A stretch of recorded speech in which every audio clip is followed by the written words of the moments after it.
দেখো, আমাদের বিয়ে কেন হয়েছে সেটা তুমি ভালো করেই জানো। তোমার টাকার দরকার আর আমার একজন পাশে থাকার মানুষ দরকার। এই নয়, এখানে 10 লাখ আছে, আর যা লাগে পরে আমি দিয়ে দিব। ধন্যবাদ আপনাকে আমাকে এত বড় উপকার করার জন্য।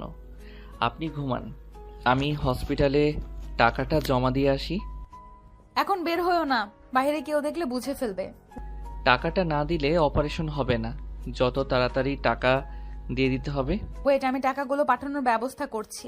আচ্ছা, এইগুলো আমার কাছে দাও, আমি ব্যাংক থেকে পাঠিয়ে দিচ্ছি। নদী আয়নের হাত থেকে টাকা নিয়ে লকারে রেখে দিয়ে কাউকে কল দিয়ে কথা বলতে লাগলো। আয়ন চুপচাপ সোফায় বসে থাকলো। কিছুক্ষণ পর কথা বলা শেষ করে খাটে এসে বসলো নদী। বসে আয়নের দিকে তাকিয়ে বলল, কথা বলেছি, তুমি ঘুমাও। চিন্তা করো না, অপারেশন ঠিকভাবেই হয়ে যাবে, আর আল্লাহর উপরে ভরসা রাখো। আচ্ছা, আপনার ছেলে মেয়ে আমাদের কিভাবে নিবে? তোমাকে ওইসব নিয়ে ভাবতে হবে না, তুমি ঘুমিয়ে যাও। আচ্ছা, আপনিও ঘুমান। আয়ন সোফায় পাঞ্জাবি ঠিক করে ঘুরে শুয়ে পড়ল। ডিম লাইট জ্বালিয়ে একপাশ হয়ে শুয়ে পড়ল। নদীর চোখের কোণায় পানি গড়িয়ে পড়তে লাগলো। আয়ন ঘুরতেই দেখতে পাই নদী তাকিয়ে আছে উপরের দিকে। আয়ন ওইদিকে পাত্তা না দিয়ে চোখ বন্ধ করে ঘুমিয়ে গেল। সকালে ঘুম ভাঙলে দেখে নদীর ড্রেসিং টেবিলের সামনে ভেজা চুল হেয়ার ডাই করছে। আয়ন সোফা থেকে উঠে নদীকে বলল, আমি কি অফিসে যাব নাকি হসপিটালে যাব? হসপিটালে যাও, তোমার আম্মুর অপারেশন, আর আমাকে আপডেট জানাও। আমার একটা মিটিং আছে তো, তাড়াতাড়ি যেতে হবে। আচ্ছা। আয়ন উঠে ওয়াশরুমে চলে গেল। গোসল করে বাহিরে তোয়ালে পরে আসলে দেখে সামিরা বসে আছে। আয়নকে দেখে রেগে ফুলদানি ঢিল মেরে বলে, এই তুই আমার আমাকে বিয়ে করলি কেন? তোর কি জ্ঞান নাই? তুই কোন হিসেবে মায়ের বয়সী মহিলাকে বিয়ে করলি? আমার বডিগার্ড ছিলি, সেখান থেকে সোজা আমার হাজব্যান্ড হয়ে গেলি। আরে তোর রুচি এত জঘন্য কেন? আয়ন ফুলদানিটা টি টেবিলের উপর রেখে পড়ল। আপনার আম্মুকে দেখে কে বলবে ওনার আপনাদের মতো ছেলে মেয়ে আছে? ওনাকে দেখে মনে হয় না উনি 33 বছরের মহিলা, দেখে তো মনে হয় 20 বছরের যুবতী মেয়ে। আয়নের কথা শুনে সামিরা রেগে আয়নের গালে থাপ্পড় মেরে বলে, বেয়াদব ছেলে, একজন মেয়ের সামনে মায়ের নামে এভাবে বর্ণনা করতে লজ্জা করে না? দেখেন, আপনার ব্যবহারে বোঝা যায় আপনি অনেক বুঝতার। তাই আপনার উচিত আপনার আম্মু যেভাবে ভালো থাকে সেইভাবে থাকতে দেওয়া। একজন ডিভোর্সি মেয়ে এই সমাজে বাঁচতে গেলে কতটা লড়াই করতে হয় নিজের আম্মুকে তো দেখছেন। কতজনের বাজে কথা শুনতে হয় তাকে, কতজন কুনজরে তাকায়। আর এখন সে আমার স্ত্রী, এখন আশা করা যায় তার উপরে কারো আগের মতো নজর দিবে না, আর দিলে আমি তার চোখ তুলে ফেলবো। আমার কথায় যদি কিছু বুঝতে পারেন তাহলে ভালো, না বুঝলে কিছু করার নাই। আয়ন কথাগুলো বলে ব্যাগ থেকে শার্ট প্যান্ট বের করে ওয়াশরুমে চলে গেল। শার্ট প্যান্ট পরে বের হয়ে দেখে সামিরা চলে গেছে। আয়ন মাথার চুল ঠিক করে নিচে নামতে লাগলো। আয়নকে দেখে নদীর ছেলে নীরব এসে আয়নকে জড়িয়ে ধরে বলে, ভাইয়া, তুমি নাকি আমার আব্বু হয়ে গেছো? তোমাকে কি করে ডাকবো বুঝতে পারছি না। ভাইয়া বাদে যা ইচ্ছে মন চাই ডাকো। আর তুমি স্কুলে যাও নাই? আপু স্কুলে যায় নাই, তাই আমি একা যাই নাই। চলো আমি স্কুলে রেখে আসি। নাস্তা করছো? নীরব আয়নকে কিছু বলবে, সাথে সাথে সামিরা টান দিয়ে নীরবকে বলল, নীরব, খবরদার, ওর সাথে মিশলে তোর খবর আছে। চল, আমি স্কুলে নিয়ে যাচ্ছি। ভাইয়ের সাথে যাই না, সরি, মানে নতুন আব্বুর সাথে যাই। আপু তুমি তো আজ স্কুলে যাবে না বললে। নীরবের কথা শুনে সামিরা রেগে নীরবের গালে থাপ্পড় দিতে যাবে, সাথে সাথে আয়ন নীরবকে ওইখান থেকে সরিয়ে দিল। সামিরার থাপ্পড় আয়নের গালে পড়ল।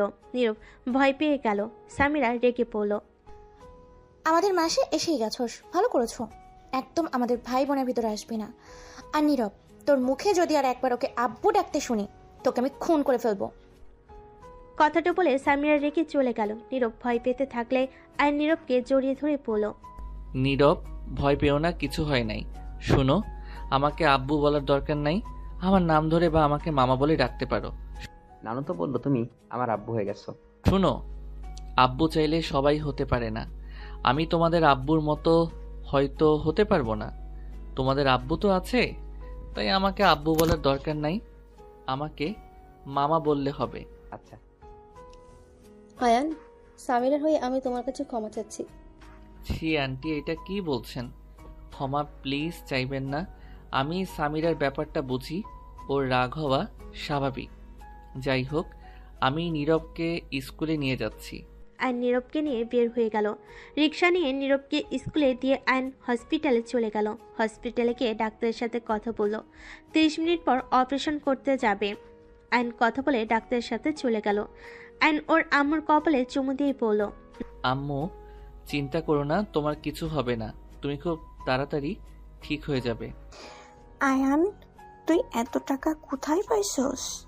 আম্মু, আমি কোনো হারাম কাজ করি নাই। আম্মু, তুমি এসব নিয়ে ভেবো না। তুমি সুস্থ হয়ে নাও, আমি তোমাকে সব বলবো। নার্স আয়নের আম্মুকে নিয়ে গেল। আয়ন কেবিনের বাইরে হাঁটাহাঁটি করতে লাগলো।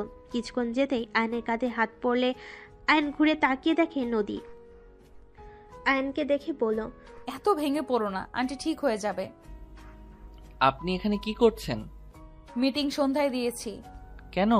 মনে হইলো তোমার কাছে থাকা উচিত। তুমি ছোট একটা ছেলে, মনে হইলো তোমার পাশে থাকা উচিত, তাই চলে আসলাম। ম্যাম, আপনি অনেক ভালো। আমি ভালো না, আমি ভালো হইলে কখনোই তোমাকে ফাঁদে ফেলে বিয়ে করতাম না। না ম্যাম, হুট করে আমাকে কেন এতগুলো টাকা দিতেন? আর এখানে আপনি আমার স্ত্রী, যেখানে আপনার সাথে আমার একটা সম্পর্ক যোগ হয়েছে সেই ভিত্তিতে টাকা দিয়েছেন। এখানে নিজেকে খারাপ ভাবার প্রয়োজন নাই। নদী কিছু বলল না। অনেকক্ষণ পর দুজন বসে থেকে ডাক্তারকে বের হতে দেখে আইন দৌড়ে ডাক্তারের কাছে গেল। ডাক্তারের মুখ দেখে আইনের বুকটা কেঁপে উঠল। ডাক্তার, আমার আম্মুর কি অবস্থা? আইনের কথা শুনে ডাক্তার চুপ হয়ে যায়। ডাক্তার আইনকে বলে, সরি, আমরা আপনার আম্মুকে বাঁচাতে পারি নাই। ডাক্তারের কথা শুনে কয়েক পা পিছিয়ে গেল। আইনের যেন হাত পায়ে কোনো শক্তি নাই। আইন পড়ে যেতে নিবে, সাথে সাথে নদী ধরে ফেল। আইন চিৎকার করে কান্না করতে করতে বলল, ডাক্তার, আপনি মিথ্যা বলছেন তাই না? প্লিজ মিথ্যা বললেন না, আমার আম্মুর কিছু হয় নাই। আইনের সামনে নার্স আইনের আম্মুর লাশ নিয়ে আসলো। আইন ওর আম্মুর লাশ ধরে চিৎকার করে কান্না করতে করতে বলে, আম্মু, এই আম্মু ওঠো না। ডাক্তার মিথ্যা বলছে তাই না? এই আম্মু ওঠো না। আম্মু, তুমি আব্বুর মতো আমাকে একা করে যেও না। আম্মু, এই আম্মু ওঠো না, আমার অনেক কষ্ট হচ্ছে। আম্মু প্লিজ ওঠো। আইন পাগলামি করতে লাগলো। নদী আইনকে বুকে জড়িয়ে নিয়ে পড়ল, আয়ান, ভেঙে পড়ো না। ম্যাম, আপনি আম্মুকে বলেন না উঠতে। আয়ান, উনি আর উঠবে না, নিজেকে শান্ত করো। আইন নদীকে ছেড়ে দিয়ে ওর আম্মুকে জড়িয়ে ধরে কান্না করতে লাগলো। আয়নের কান্না দেখে ওইখানে সবার চোখে পানি চলে আসলো। নদী নিজের চোখের পানি ধরে রাখতে পারলো না। নদী বুঝতে পারছে না আইনকে কি বলে সান্ত্বনা দিবে। আইনের আম্মুকে হসপিটাল থেকে বাড়িতে নিয়ে যাওয়া হলো। আইন 2 বার অলরেডি অজ্ঞান হয়ে গেছে। আইনের কাজিনরা সবাই আইনের মাথায় পানি দিয়ে জ্ঞান ফেরালো। নদী আইনকে শান্ত করে বুঝাতে লাগলো। আইনের চাচা আইনকে ধরে নিয়ে গেল। অজু করে আইনের আম্মুর জানাজা পড়িয়ে কবর দিতে নিয়ে যেতে লাগলো। কবর দেওয়ার পর আইন কবর জড়িয়ে ধরে হামাও করে কান্না করতে লাগলো। আইনের বন্ধুরা আইনকে শান্ত করতে লাগলো। আইনের চাচা কিছু বলে আইন ওর চাচাকে ধাক্কা দিয়ে ফেলে দিয়ে বলে, এখন তো আপনারা সবাই অনেক খুশি হয়েছেন। দেখেন, আমার আম্মুও আজ কবরে চলে গেছে। আর কাকে জ্বালাবেন, আর কাকে বাজে গালাগালি করবেন? আপনাদের সবাইকে খুশি করে আমার আম্মু চলে গেছে। আপনারা তো এখন অনেক খুশি। আইন কথাগুলো বলে চিৎকার করে কান্না করতে লাগলো। আইনের চাচা আর কিছু বলতে পারলো না। আইনের বন্ধুরা ওর চাচাকে চলে যেতে বলল। আইনের বন্ধু রাকিব বলল, আয়ান, শান্ত হো, এমনভাবে ভেঙে পড়িস না। তুই এভাবে কান্না করে কাকিকে আরো কষ্ট দিচ্ছিস। আয়ান, তুই এমন করলে কাকে আরো বেশি কষ্ট পাচ্ছে। আমি কিভাবে শান্ত হব? আব্বু দুনিয়া থেকে চলে যাওয়ার পর আমার পুরো পৃথিবীটা আমার আম্মু ছিল। যেখানে আমার দুনিয়াটা হারিয়ে গেল, সেখানে আমি কিভাবে শান্ত হব? আইন কথাগুলো বলে কান্না করতে লাগলো। নদী কবরের বেশ দূরে গাছের আড়লে দাঁড়িয়ে থেকে আইনকে দেখতে লাগলো। আইনের বন্ধুরা জোর করে আইনকে কবরস্থান থেকে বের করে নিয়ে আসলো। নদী আইনের কাছে এসে বলে, আয়ান, বাসায় চলো, এখানে যত থাকবে তত কষ্ট পাবে। আপনি চলে যান। আয়ান, তোমাকে এখানে একা রেখে আমি যেতে পারি না, প্লিজ আমার সাথে চলো। অলরেডি 2 বার অজ্ঞান হয়ে গেছো। ম্যাম, আপনি ওকে নিয়ে যান। এখানে থাকলে কাকির জন্য আরো বেশি কষ্ট পাবে, আরো ভেঙে পড়বে। নদী আয়নকে জোর করে গাড়িতে তুলে নিল। আয়ন গাড়িতে উঠে কবরের দিকে তাকিয়ে কান্না করতে লাগলো। যতক্ষণ কবর দেখা গেল আয়ন তাকিয়ে থেকে অঝরে কান্না করতে লাগলো। নদী আয়নের কাঁধে হাত দিয়ে বলল, আয়ান, এইভাবে কান্না করতে হয় না। এভাবে কান্না করলে তোমার আম্মুর আত্মা আরো বেশি কষ্ট পাবে। তুমি নিজেকে কন্ট্রোল করো। আমি জানি এই পরিস্থিতিতে নিজেকে সামলানো সম্ভব না, কিন্তু তুমি নিশ্চয়ই চাও না তোমার আম্মুকে কষ্ট দিতে। কি করব? আমার যে আর এই দুনিয়াতে কেউ রইল না। ছোটবেলায় আব্বু অ্যাক্সিডেন্টে মারা গেল। ছোট থেকে আম্মু আমাকে অনেক কষ্টে বড় করছে। সমাজের মানুষের হাজার কথার মাঝে শুধুমাত্র আমার দিকে তাকিয়ে সব সহ্য করে গেছে। একটু কষ্ট হইলে যাকে জড়িয়ে ধরে সব কষ্ট দূর করতাম, সেখানে সেই মানুষটাই আজ আমার পাশে নাই। সেখানে আমি কিভাবে নিজেকে সামলাবো? নদী আয়নের কথা শুনে বলার কোনো ভাষা খুঁজে পেল না। আয়ন বাইরের দিকে অঝরে চোখের পানি ফেলতে লাগলো। নদীর বাসার ভিতরে গাড়ি থামলে আয়ন সাথে সাথে চোখ মুছে নিল। আয়ন নদী গাড়ি থেকে নামলো। দুজন ভিতরে ঢুকলে সবাই অবাক হয়ে তাকালো। নীরব আয়নকে জড়িয়ে ধরে বলে, মামা তোমার কি হয়েছে? তোমার সারা শরীরে মাটি কেন? দেখ গা, আবার কার সাথে মারামারি করে আসলো। Samira, just shut up. ওনাকে বকা দিবেন না প্লিজ। নীরব, আমার কিছু হয় নাই। তোমার না পড়া আছে? এখানে বসো। এখানে বসে কি করো? যাও পড়তে বসো। মামা তোমার কাছে পড়বো। মামার মন ভালো না। নীরব, মামাকে ডিস্টার্ব করো না। মামা আমি কি তোমাকে ডিস্টার্ব করি? না বাবা। আচ্ছা তুমি বই নিয়ে আসো। আয়ন কথাটা বলে রুমের দিকে চলে গেল। নীরব যেতে চাইলে নদী বলল, নীরব, বই নিয়ে যেতে হবে না। একটা কাজ করতে পারবে? কি কাজ আব্বু? আমি তো অফিসে যাব। তুমি এক কাজ করবে, রুমে গিয়ে তোমার মামাকে ব্যস্ত রাখবে। খেলা করবে বা যেইভাবেই হোক আয়ানকে ব্যস্ত রাখতে পারবে। নদীর কথা শুনে সবাই ভুরকুচকে তাকালো। সামিরা রেগে বলে, তোমার স্বামী তুমি রাখো ব্যস্ত, আমার ভাই কেন ওকে ব্যস্ত রাখবে? নীরব, যা পড়তে বস, আমি আসছি। Just shut up. তোমার ব্যবহার দিন দিন খুব খারাপ হয়ে যাচ্ছে। নীরব, যা বলছি তাই করো। চলো আমার সাথে। নীরব নদীর সাথে রুমে চলে গেল। নদী তাড়াতাড়ি করে ওয়াশরুমে গিয়ে অফিসে যাওয়ার জন্য রেডি হয়ে নিল। নীরব আয়নের গলা জড়িয়ে ধরে বলে, মামা তোমার কি কিছু হয়েছে? না বাবা, তোমার না বই নিয়ে আসার কথা? বই পড়বো না, তোমার সাথে খেলবো। আমি আসছি। নদী তাড়াতাড়ি করে নিচে নেমে গেল। নদীর কথা মতো নীরব আয়নকে ব্যস্ত রাখার চেষ্টা করতে লাগলো। আয়ন নিজেকে কন্ট্রোল করতে না পেরে নীরবকে জড়িয়ে ধরে হাওমাও করে কান্না করে দিল। নীরব হতভম্ব হয়ে গেল। আয়নকে কান্না করতে দেখে নীরব ভয়ে আয়নকে ছেড়ে দৌড়ে নিচে চলে গেল। নীরবকে এভাবে দৌড়ে আসতে দেখলে সামিরা নদীর আম্মু অবাক হয়ে বলে, নীরব কি হয়েছে? এভাবে দৌড়ে আসলে কেন? নানু মামা অনেক রান্না করছে। আমি বুঝতে পারছি না, মামা আমাকে জড়িয়ে হাওমাও করে কান্না করছিল। নীরবের কথা শুনে দুজনেই অবাক হয়ে গেল। দুজন সিঁড়ি ভেঙে নদীর রুমে চলে গেল। আয়নকে ফুলের অজ্ঞান হয়ে পড়ে থাকতে দেখে সামিরা নদীর আম্মু দৌড়ে গিয়ে আয়নকে তুলে দেখে আয়নের নাক বয়ে রক্ত ঝরছে, কপালে ফুলে গেছে। দুজন ধরে তাড়াতাড়ি করে খাটে শুইয়ে দিল। তারপর ভিতরে নদী রুমের ভিতরে আসলো। দৌড়ে আয়নের কাছে গিয়ে পড়ল। আয়ান, এই আয়ান, আয়ান। আম্মু, ওর নাক দিয়ে রক্ত পড়ছে কেন? নীরব বলল, আয়ান নাকি ওকে জড়িয়ে ধরে কান্না করছিল। ওই ভয়ে নিচে গিয়ে আমাদের বলে আমরা রুমে এসে দেখি ওই ফ্লোরের ওপরে পড়ে আছে। তুলে দেখি নাক দিয়ে রক্ত পড়ছে। সামিরা, পানিটা দে তো। সামিরা নদীর হাতে পানি দিলে আয়নের মুখে পানি ছিটে দিতে লাগলো। আয়নের জ্ঞান ফিরল। আয়ন কান্না করতে লাগলো। নদী আয়নের বুকের সাথে জড়িয়ে ধরলে আয়ন কান্না করতে করতে বলল, ম্যাম আমি আম্মুর কাছে যাব। ম্যাম আমাকে আম্মুর কাছে দিয়ে আসেন। আমার অনেক কষ্ট হচ্ছে। আমি আম্মুকে ছাড়া থাকতে পারছি না। ম্যাম আমাকে আম্মুর কাছে দিয়ে আসেন না। আয়নের কথা শুনে নদী নিজের চোখের পানি ধরে রাখতে না পেরে বলল, আয়ান, এটা কখনোই সম্ভব না। পাগলামি করো না। ওই চলে যেতে চাচ্ছে, তুমি দিয়ে আসলেই তো পারো। কার কাছে দিয়ে আসবে? হ্যাঁ, কেন ওনার আম্মুর কাছে উনি থাকতে পারবে না? দিয়ে আসলেই তো পারো। ওইটা কখনোই সম্ভব না। কেন সম্ভব না আম্মু? তুমি মামাকে রেখে আসো। তোমার কাছে না ঘুমালে আমার কেমন কষ্ট হয়, মামারও কষ্ট হয় আর আম্মুরও কষ্ট হয়। আম্মু মামাকে দিয়ে আসো। মামার কান্না দেখে আমারও কান্না আসছে। তোমার মামার আম্মু এই দুনিয়াতে আর বেঁচে নেই। উনি পরপারে পাড়ি জমিয়েছেন। উনি ওই আকাশের তারা হয়ে গেছে। নদীর কথা শুনে সামিরা নদীর আম্মু চমকে গেল। সামিরা বলে ওঠে, মানে কি আম্মু? হ্যাঁ, আয়ানের আম্মু 12টার দিকে মারা গেছে। সেখানে কবর দিয়ে আয়ানের শরীরে এই মাটি। ওর আম্মুর কবর রেখে আসতে চাইছিল না। নদী সবকিছু খুলে বলে। সামিরা নদীর আম্মুর চোখে পানি চলে আসলো। নদীর আম্মু আয়নের কাছে গিয়ে বলে, আয়ান, কান্না করো না। সবাইকে একদিন না একদিন চলে যেতে হবে। আর কে বলেছে তোমার এই দুনিয়াতে কেউ নেই? নদী, আমি সবাই তোমার সাথে আছে। এক মা চলে গেছে, কি হয়েছে? আমি তোমার মায়ের মতো তো। আজ থেকে তুমিও আমার সন্তান। এইভাবে ভেঙে পড়ো না।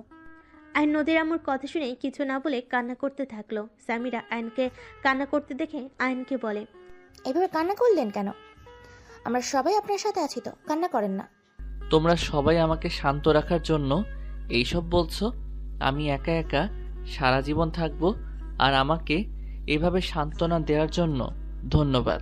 আয়ন নদীকে ছেড়ে খাট থেকে উঠে বারান্দায় চলে গেল। নীরব কাছে যেতে চাইলে নদী আটকিয়ে দিল। ওকে একা থাকতে দাও। আয়ন চুপচাপ বারান্দায় নীরবে কান্না করতে লাগলো। সামিরা নদীর আম্মু চলে গেল। নদী ওয়াশরুমে চলে গেল। ফ্রেশ হয়ে পোশাক পরিবর্তন করে বের হলো।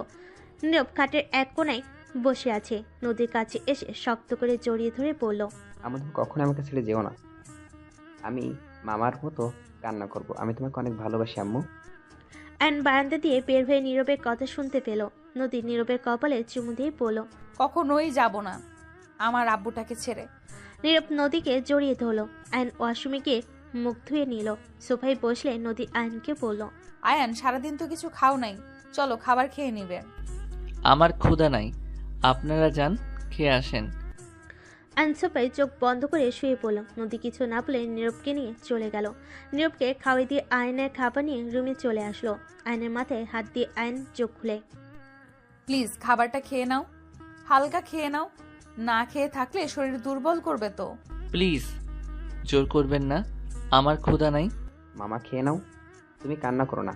আম্মু, আমি, আপু, নানু তো আছে। আমরা তোমাকে অনেক ভালোবাসি তো। আয়নের মাথায় হাত দিতেই আয়ন চোখ খুলে। নীরব আয়নের কাছে এসে জড়িয়ে ধরলে আয়ন উঠে বসে। নীরবের কপালে চুমু দিয়ে বলল, আমার ক্ষুধা নাই। তুমি খাবার খাইছো? হ্যাঁ। এখন ঘুমিয়ে যাও, আমার অনেক ঘুম পাচ্ছে। খাটে এসে শুয়ে পড়ো। না, আমি এখানে ঘুমাবো। মামা, আমি ঘুমাবো জন্য কি তুমি রাগ করে ঘাটে ঘুমাবে না? নীরবের কথা শুনে আয়ন নদীর দিকে তাকালো। আয়ন নীরবকে বলে, আমার খাটে ঘুমাতে ভালো লাগে না, আমার এখানে ঘুমাতে ভালো লাগছে। আর হ্যাঁ, এইটা কিন্তু সিক্রেট, কাউকে যেন বলো না।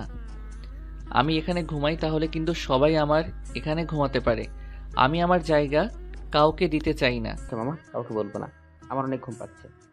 নীরব হাই তুলতে তুলতে খাটে গিয়ে শুয়ে পড়ল। নদী আয়নের দিকে তাকিয়ে বলে, অল্প খেয়ে নাও প্লিজ।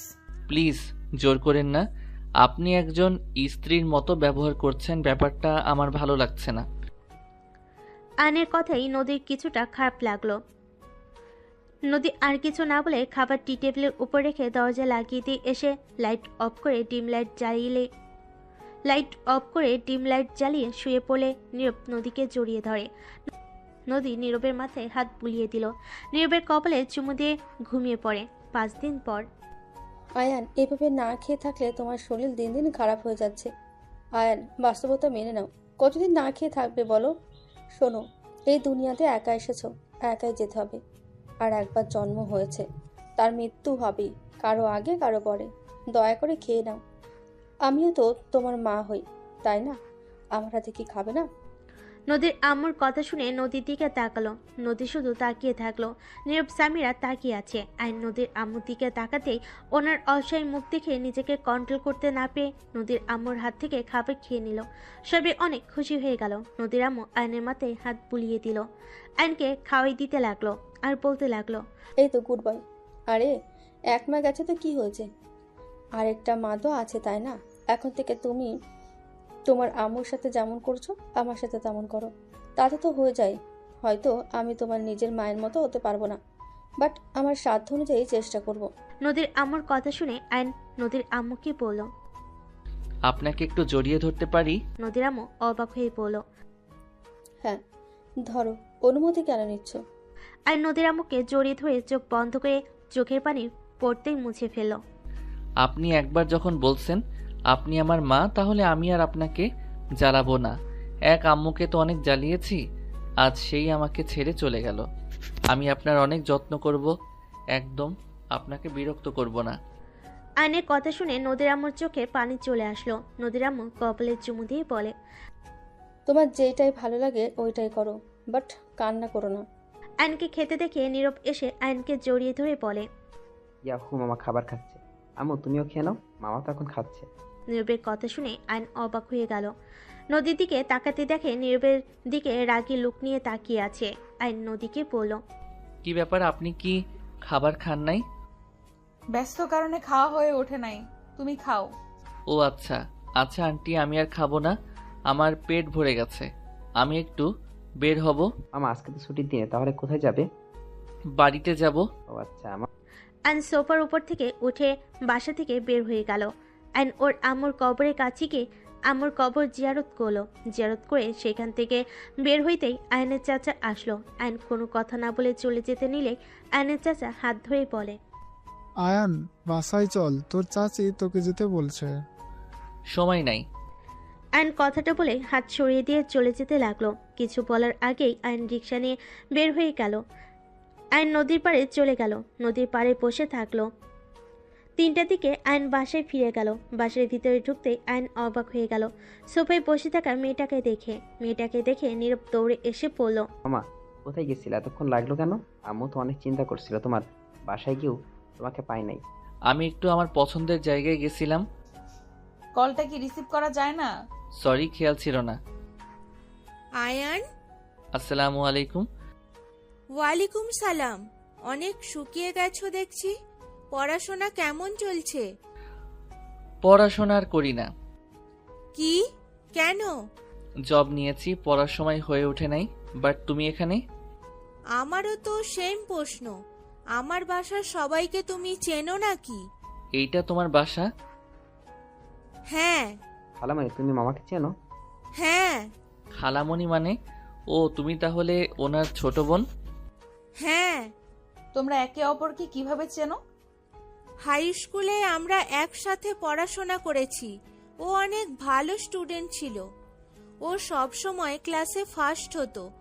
প্রথমে তো ওকে আমি দেখতে পারতাম না, বাট পরে বুঝতে পারি ও অনেক ভালো। এই আয়ান, আন্টি কেমন আছে? আমাকে ভুলে গেছে নাকি? জানো আপু, ওদের বাসায় একবার গিয়েছিলাম। আন্টি আমাকে অনেক আদর যত্ন করেছিল। তুলির কথা শুনে আয়ন চুপ হয়ে গেল। নদী আয়নের মুখ দেখে বুঝতে পারল। নদী আয়নকে বলল, আয়ান রুমে যাও। আচ্ছা থাকেন। আয়ন চলে গেলে তুলি অবাক হয়ে তাকিয়ে বলল, কি হলো এটা? কি ব্যাপার? ও তোমার রুমে চলে গেল কেন? খালামণি, ওটা তোমার বোনের জামাই। সামিরা, কি ধরনের কথা এটা? তুলি কথাটা শুনে অবাক হয়ে গিয়ে বলে, কি? এসব কি বলে? হ্যাঁ, আয়ানকে বিয়ে করছি। কি যাতা বলো? তোমার কি মাথা খারাপ নাকি? আয়ান আর তোমার বয়সের কত পার্থক্য?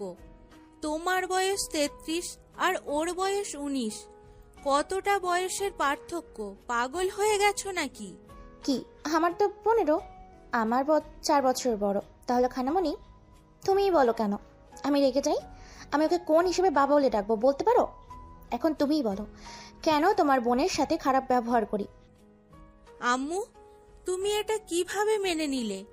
তোমার মেয়ে যা মনে চাইবে তাই করবে নাকি? ওর এত বিয়ে করার শখ থাকলে রাতুল ভাইকে বিয়ে করলে কি সমস্যা হতো? আমার ব্যক্তিগত ব্যাপারে তোরা কথা বল, এটা আমি চাই না। আমার যেটা ভালো লাগবে আমি তাই করব। আপু, তুই 2 বাচ্চার মা। তোর সাথে ওর কখনোই যায় না। নিজে তো ভেবে দেখ। ছি, ভাবতেই ঘৃণা হচ্ছে। আয়ান তো আমার 1 বছরের ছোট।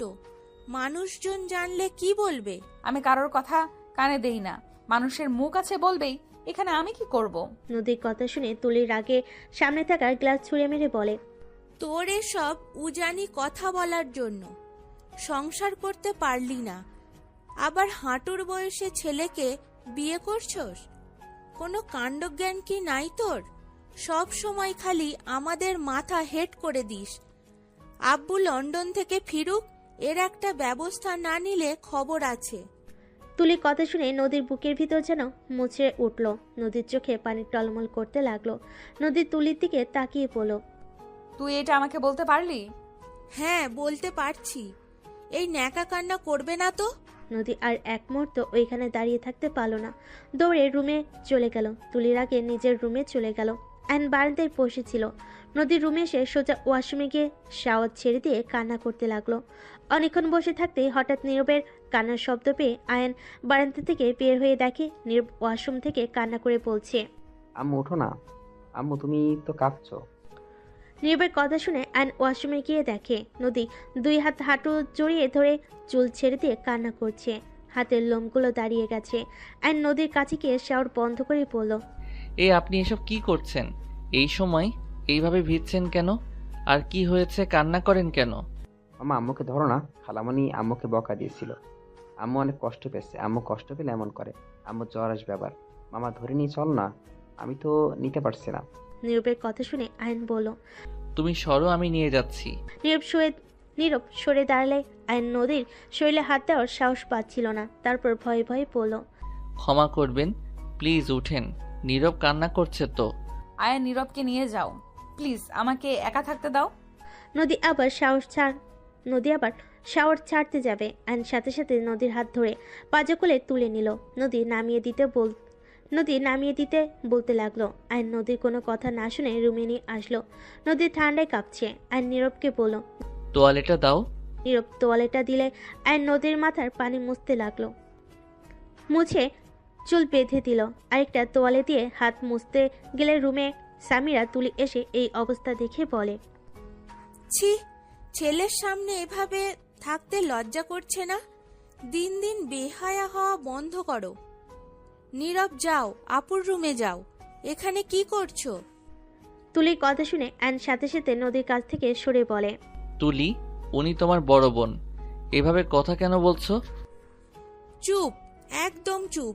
আমাকে ভদ্রতা শিখাতে আসবে না। এই, তুমি কোন হিসাবে আমার বোনকে বিয়ে করলে?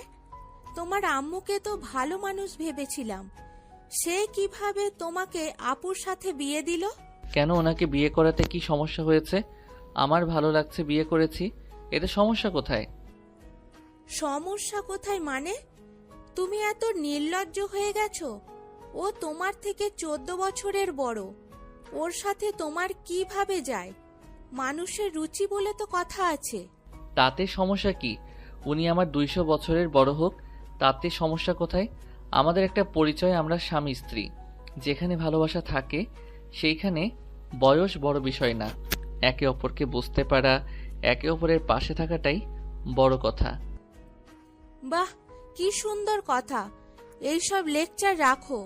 সময় পাইলে অন্য মেয়েকে নিয়ে ভেগে যাবে। তোমাদের মতো মানুষ চেনা আছে। আমার কেন জানি মনে হচ্ছে টাকার লোভে তুমি আমার বোনকে বিয়ে করেছো। হ্যাঁ, ঠিক বলছো, টাকার জন্য করছি। এতে তোমার কোনো সমস্যা? ফালতু ছেলে কোথাকার। আমার খালামণির সাথে একদম চিল্লায় কথা বলবে না। সামিরা, তুমি এখান থেকে যাও। আমার মনে হয় তোমার এখানে না থাকা ভালো। তোমার সাহস কি করে হয় আমার আম্মুর রুম থেকে আমাকে যেতে বলার? আজ এই দিনটারই দেখার বাকি ছিল। আজ আমার আম্মুর রুম থেকে বের করে দিচ্ছে। দিন দিন আমার আম্মুর মন থেকে আমাদের বের করে দেওয়ার জন্য এসেছো, তাই না? সামিরা, ছোটর মতো থাকো, বড়দের মতো কথা বলবে না। এখানে বড়রা কথা বলছে, এখানে তাই থাকতে না করছি। আমি যাব না। আমি এখন কি করবো? ছোট আছি আমি? থাকো তুমি। আর তুলি, তোমার যা ভাবার ভেবে নাও। আয়ন কথাটা বলে আলমারি থেকে শাড়ি, পেটিকোট, ব্লাউজ বের করে নদীর হাতে দিয়ে বলে, কান্না বন্ধ করেন, প্রতিবাদ করতে শিখেন। যান, চেঞ্জ করে আসেন। কি হলো, তাকিয়ে আছেন কেন? আয়ন নদীকে ওয়াশরুমে এগিয়ে দিল। তুলি কিছু বলতে যাবে, সাথে সাথে আয়ন কানে হেডফোন দিয়ে খাটে বসে থাকলো। তুলি রেগে হেডফোন খুলতে যাবে, সাথে সাথে আয়ন তাকিয়ে বলল, কি সমস্যা? তোমার সাহস কি করে হয় আমাদের সাথে বাজে ব্যবহার করার? তুমি যেমনটা ভেবে নিতে পারো। আর আমার সাহস সবসময় বেশি ছিল, বেশি আছে। আমি বুঝলাম সামিরা আমাকে সহ্য করতে পারে না, কারণ নিজের আব্বু থাকতে মায়ের সাথে অন্য কাউকে মেনে নেওয়া যায় না। বাট তোমার সমস্যা কোথায় সেইটাই তো বুঝলাম না। তোমার বোন যদি আমাকে বিয়ে করে সুখে থাকতে পারে, এখানে তো তোমার সমস্যা হওয়ার কথা না। নাকি তোমার বোনের ভালো থাকা তোমার দেখতে ইচ্ছে করে না? আয়নের কথা শুনে তুলি রেখে আয়নের গালে ঠাস ঠাস করে থাপ্পড় মেরে বলে, তোর এত বড় সাহস! আমি আমার বোনের সুখ দেখতে পারি না? সমাজের লোক তোদের নিয়ে হাসবে, বুঝতে পারছস? আত্মীয় স্বজন যখন এইসব জানবে, সবাই ছিছি করবে। সিসি? এতদিন ধরে তো ওনাকে সবাই সিসি করে গেছে। কই, তখন তো একবার কেউ প্রতিবাদ করেন নাই। 6 দিন আগে আপনার বোনকে একা পেয়ে আপনার কাজিন জোর জবরদস্তি করতে নিয়েছিল। সেখানে আপনার সমাজ আর আপনি কোথায় ছিলেন? আমি যদি সেখানে না যেতাম আপনার বোনের কি হতো? এত মানুষ আপনার বোনের দিকে খারাপ নজরে তাকিয়ে তাকে কুপ্রস্তাব দেয়। কোথায় ছিলেন আপনার আত্মীয় স্বজন সমাজ? ওরা আপনার বোনকে কুড়ে করে খাচ্ছিল। তখন কোথায় ছিলেন? আর যখন আমাকে বিয়ে করছে তখন আপনার সমাজ আত্মীয় স্বজন কি বলবে? হাজার কথা শুরু করছেন। নদী ওয়াশরুম থেকে বের হয়ে আয়নের সবকিছু শুনে আয়নের দিকে তাকিয়ে থাকলো। সামিরা তুলি দুজন চুপ হয়ে গেল। তুলি নদীর দিকে তাকিয়ে বলল, আপু কি তোর সাথে জোর জবরদস্তি করেছে? আম্মু চুপ করে আছো কেন? এই জানতো আপনাদের ওইসব শুনে লাভ নাই। আয়ন উঠে নদীর কাছে গিয়ে নদীকে ধরে ড্রেসিং টেবিলের সামনে নিয়ে গিয়ে মাথায় হেয়ার ড্রাই করে দিতে লাগলো।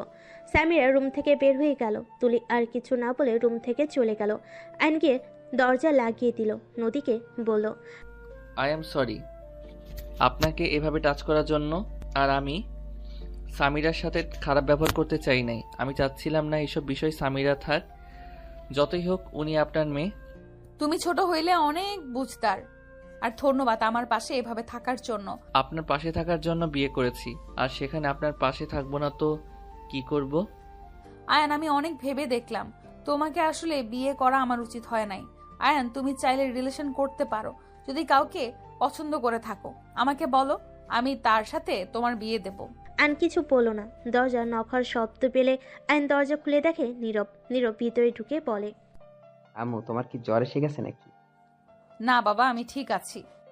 আম্মু, মামার সাথে তোমার বিয়ে হয়ে শুনে খালামণি এসে রাগ করে গেল কেন?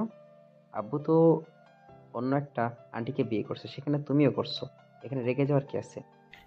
নীরব, বড়দের বিষয়ে কথা বলতে হয় না।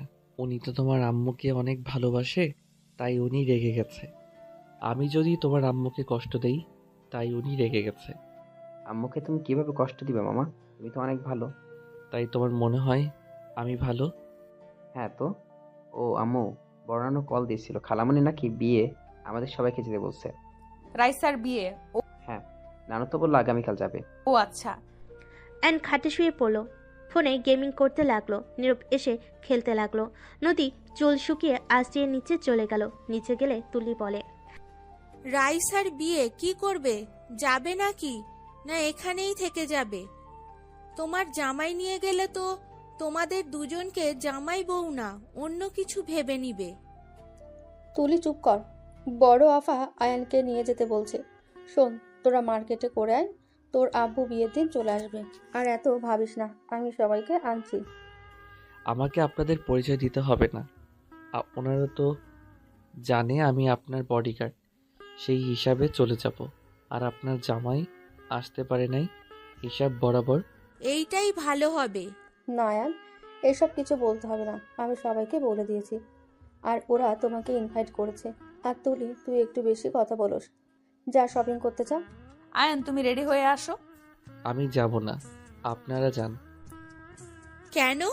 ওইখানে গিয়ে কি এইসব কম দামের জিনিস পড়বে নাকি? আমার যা আছে এইটাতে কি সমস্যা? দুইজন থামো, যা বলি তাই করো। আয়নকে জোর করে আয়ন পড়ে যেতে বাধ্য হয়। সবার সাথে শপিংয়ে চলে গেল।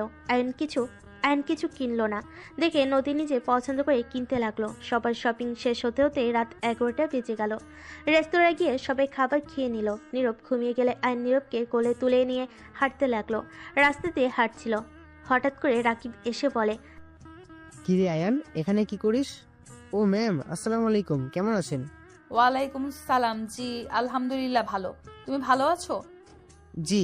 ও আয়ান, তোর সাথে দেখা হয়ে ভালোই হইলো। আয়ান, তোর চাচা কি করছে জানোস? জানার দরকার নাই। আতিয়াকে একটা বুড়ো লোকের সাথে বিয়ে ঠিক করেছে। কি? হ্যাঁ, ঋণ মেটাতে গিয়ে আতিয়াকে কাজে লাগাচ্ছে। রনিকে বলো আতিয়াকে নিয়ে পালিয়ে যেতে, বাকিটা আমি দেখে নিচ্ছি। রনি বেকার, এখন বিয়ে করলে ওর সংসার কিভাবে চলবে? আমার পরিচিত একজন আছে, উনি আমাকে জব দিতে চেয়েছিল, আমি না করে দিয়েছিলাম।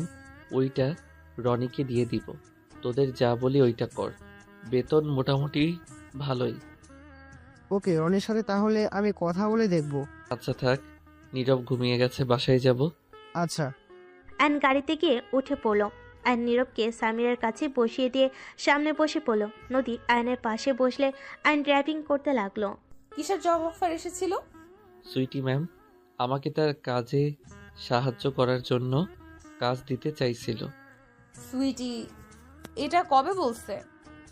10 দিন আগে। ও, বাট ওই তোমাকে দিতে চাইলেও রনিকে দিবে না। তার থেকে শোনো, আমাদের তো কোম্পানিতে মানুষ লাগবে, ওইখানে ইন্টারভিউ দিতে বলো। আচ্ছা দেখি। আয়ন ড্রাইভিং করে যেতে লাগলো। বাসার ভিতরে গাড়ি নিয়ে গেলে দেখে তুলি সামিরা অলরেডি ঘুমিয়ে গেছে। নদী দুজনকে ডাকতে লাগলো। তুলি উঠলো, সামিরা উঠলো না। নীরবকে আয়ন কোলে নিল। সামিরাকে তুলি নদী ধরে নিয়ে যেতে লাগলো। নীরবকে আয়ন রুমে শুয়ে দিয়ে নিচে এসে দেখে সামিরাকে সোফায় শুয়ে দিয়ে রাখছে। সামিরা পড়ে যেতে নিবে, সাথে সাথে আয়ন টি টেবিলটা এগিয়ে দিল। নদী তুলি শপিং ব্যাগ নিয়ে আসলে আয়ন এগিয়ে গেলে তুলি। স্বামীরারগুলো আমি রেখে আসছি, তারপর ওকে রুমে রেখে আসি। আয়ান, তুমি প্লিজ এগুলো রুমে নিয়ে যাও। আয়ন নদীর হাত থেকে সব শপিং ব্যাগ নিয়ে যেতে লাগলো। রুমে গিয়ে রেখে দিল। আয়ন ওয়াশরুমে গিয়ে ফ্রেশ হয়ে নিল। ওয়াশরুম থেকে বের হয়ে দেখে নদী ক্লান্ত হয়ে সোফায় বসে পড়েছে। মাথা ব্যথা করছে নাকি? হালকা। আপনি ফ্রেশ হয়ে ঘুমিয়ে যান। নদী উঠে ফ্রেশ হতে চলে গেল। আয়ন সোফায় শুয়ে পড়ল। সকালে নদীটাকে ঘুম ভাঙলো। আয়ন নদীর দিকে তাকিয়ে বলল, এত সকালে ডাকছেন কেন? দুইজন রেডি হয়ে নাও, বিছানার উপরে শার্ট প্যান্ট বের করে রাখছি, তাড়াতাড়ি পরো। এখন যাবেন নাকি? হ্যাঁ। আয়ন নীরব উঠে তাড়াতাড়ি দুজন রেডি হয়ে নিল। রেডি হয়ে লাগেজ নিয়ে নিচে নামলো। নিচে গিয়ে দেখে কেউ নেই। আর নীরব বসে থাকলো। নীরব তুলির রুমে গিয়ে দেখে সবাই সাজগোজ করে যাচ্ছে।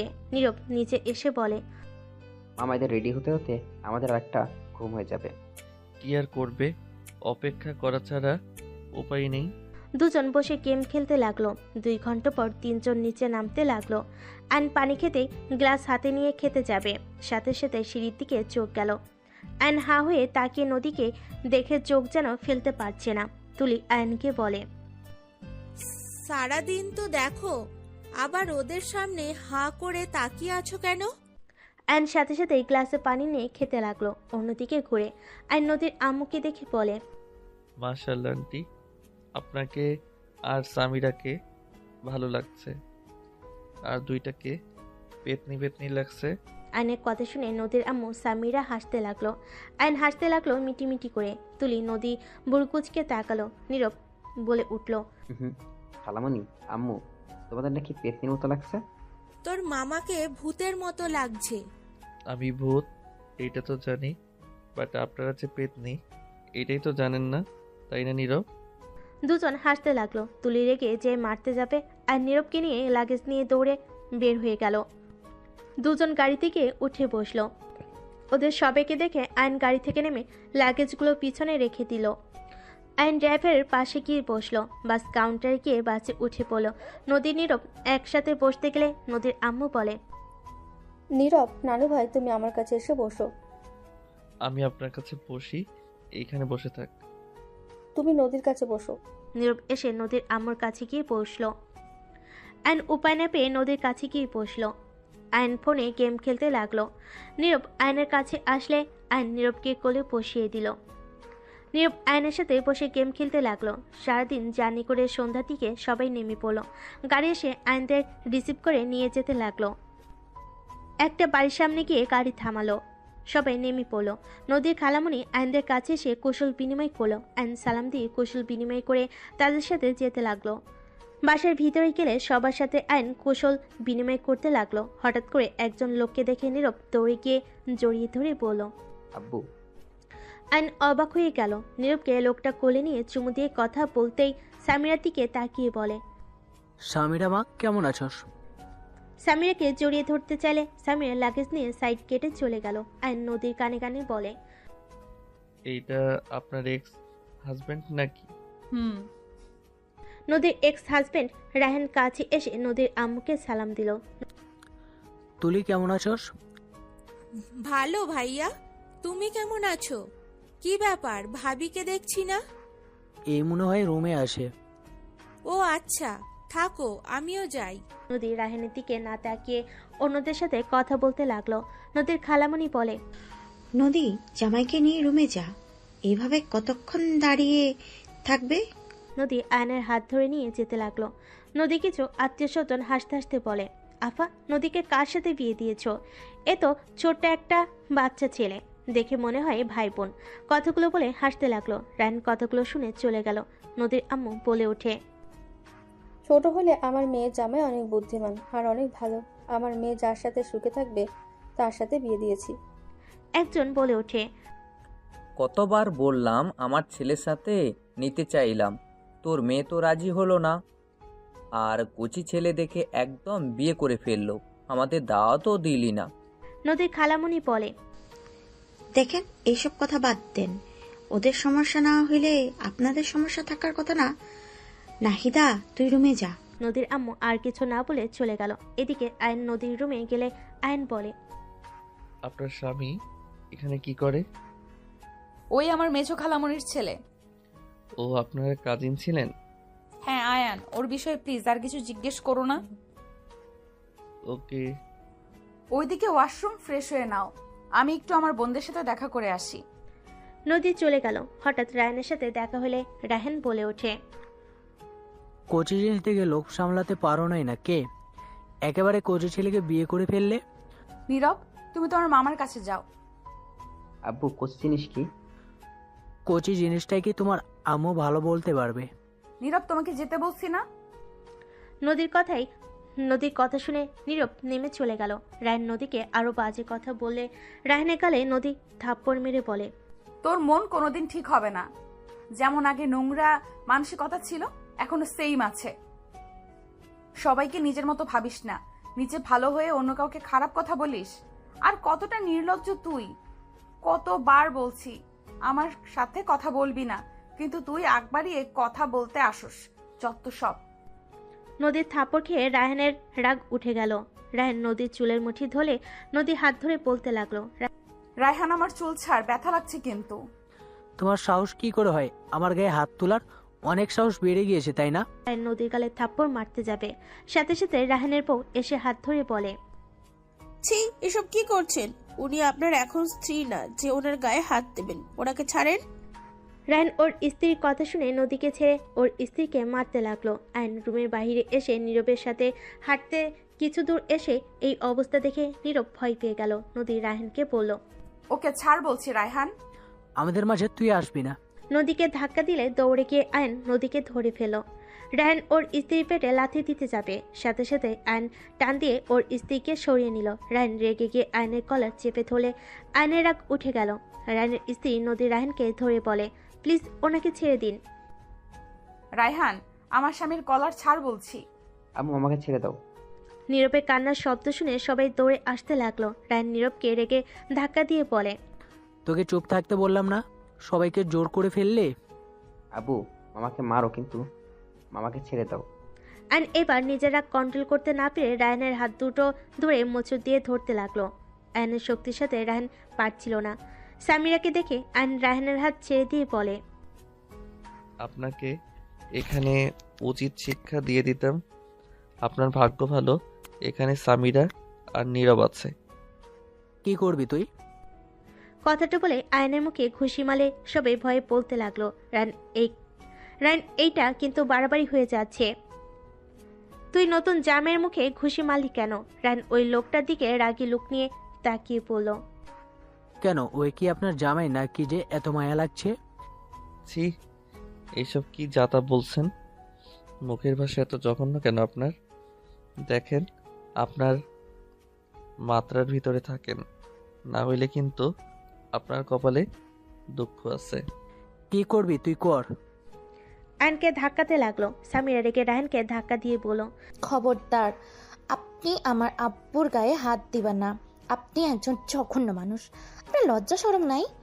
সবসময় খালি ঝামেলা করেন, নেশাখোর কোথাকার। আপনার ধারণাও নেই আমার আব্বু আপনাকে মারলে আপনার কি হতে পারে। আপনি এমন জঘন্য মানুষ, যেখানে দেখছেন নীরব ভয় কান্না করছে আর আপনার সেদিকে কোনো খবরই নেই, উল্টা নীরবকে ধাক্কা দিচ্ছেন। এত জঘন্য আপনি। সামিরার মুখে আব্বু ডাক শুনে আয়ন অবাক হয়ে গেল। রায়ন রেগে চিল্লাইয়ে বলল, আমি তোর আব্বু হই না? দেখ স্বামীরা, এখান থেকে সর। তোর মা তো একটা বেশ্যা, আর তুই সেই মাকে সাপোর্ট করস? রায়নের কথা শুনে আয়নের আর সহ্য হলো না। আয়ন রেগে নীরবকে বলল, নীরব, আমার রুমে যাও। আমার ফোনটায় গেম চালু আছে কিনা দেখো তো। নীরব চলে গেলে আয়ন রেগে রায়হানের সামনে এসে রায়হানের কলা ধরে একের পর এক ঘুষি দিতে দিতে বলতে লাগলো, আপনার সাহস কি করে হয় আমার স্ত্রীকে বাজে কথা বলার? আমি আপনার মুখ ভেঙে ফেলবো।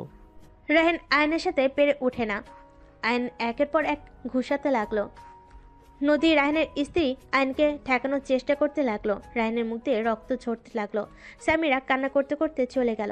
কিছুজন বলতে লাগলো, ঠিক হয়েছে, এই হলো স্বামী, নিজের স্ত্রীর নামে খারাপ কথা বলবে, তাকে ছেড়ে দেওয়া একদম ঠিক না। নদী লোকটার কথা শুনে থমকে গেল। আয়নের দিকে তাকিয়ে দেখতে লাগলো। রায়নের স্ত্রী আয়নের পা ধরে বলে, আমি আপনার পায়ে ধরছি, আমার স্বামীকে ছেড়ে দিন। আয়ন রেগে ধাক্কা দিয়ে নিচে ফেলে বলে, দেখেন, এইটাই স্ত্রী। আপনি ওনাকে কি পরিমাণ মারলেন, আর উনি সেই আপনার কষ্ট সহ্য করতে না পেরে আমার পায়ে ধরছে। সেই লজ্জা পাওয়া দরকার আপনার। আয়ন আরেকটা মারতে যাবে, রায়নের স্ত্রী থামিয়ে হাত জোর করলো। আয়ন না মেরে বলল, আপনাকে যদি আমার স্ত্রীর আশেপাশে দেখি একদম খুন করে ফেলবো, ফালতু কোথাকার।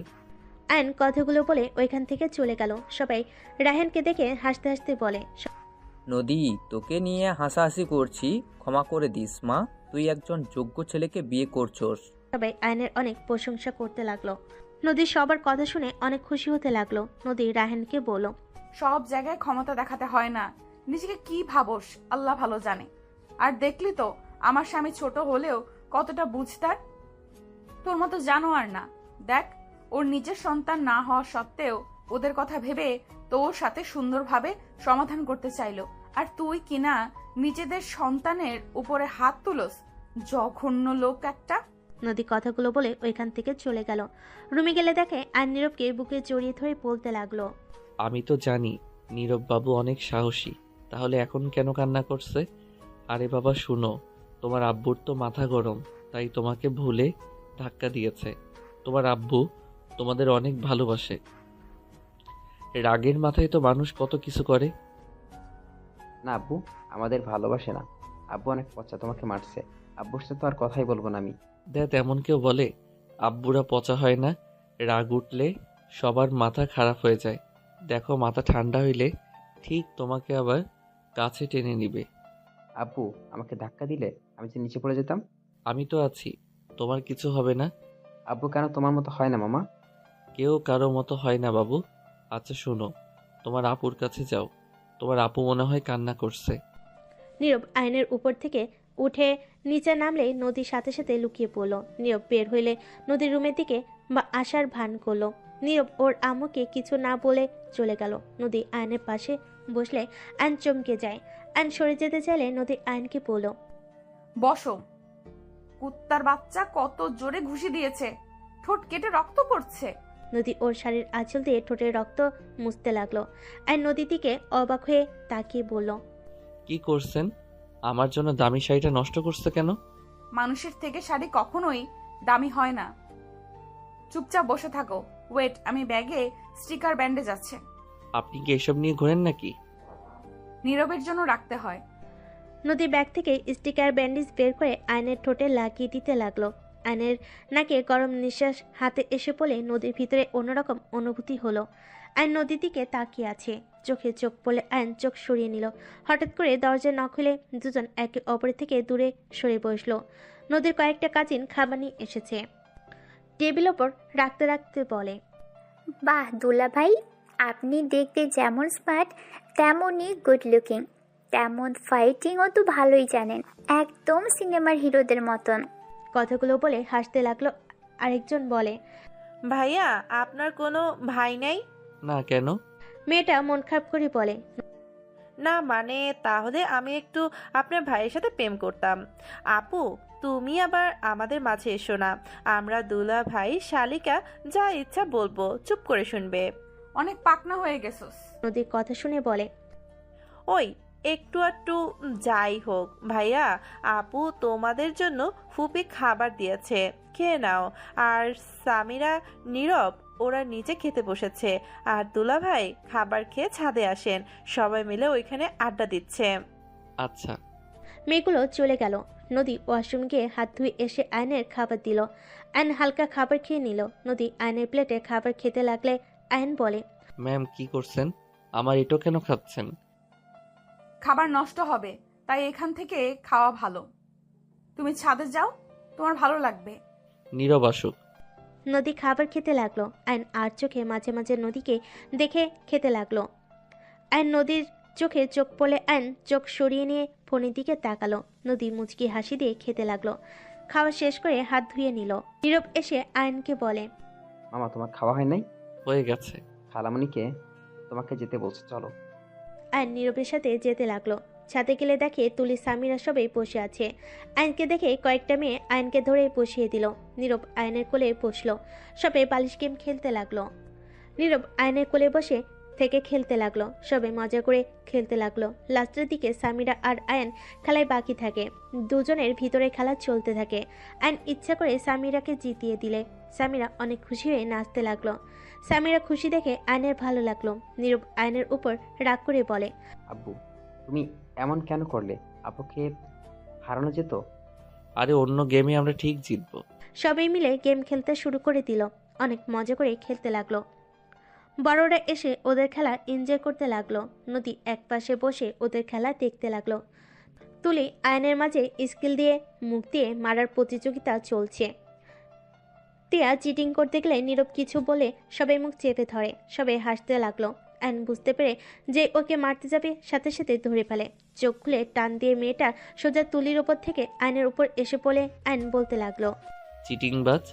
দুজন একে অপরের সাথে ঝগড়া করতে লাগলো।